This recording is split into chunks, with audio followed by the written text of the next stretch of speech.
Ils sont enfin parvenus à un accord.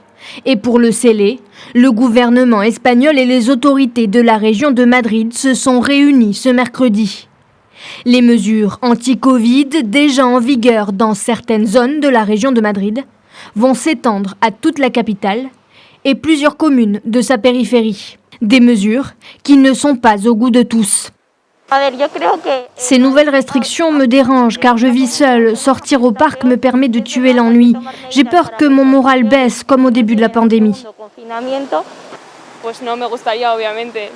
Je ne veux pas m'arrêter de vivre. Nous devrions pouvoir sortir tout en se protégeant et en respectant les mesures barrières. Ces nouvelles restrictions vont encore beaucoup nous affecter.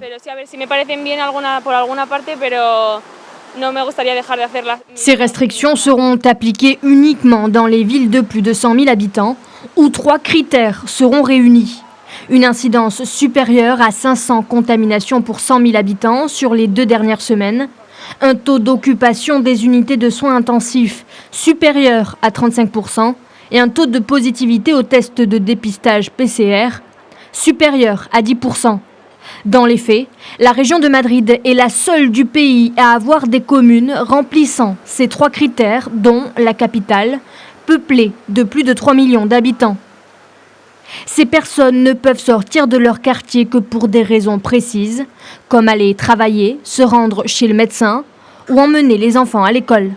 Elles peuvent en revanche circuler librement à l'intérieur de leur quartier. La pandémie a causé plus de 31 000 décès en Espagne.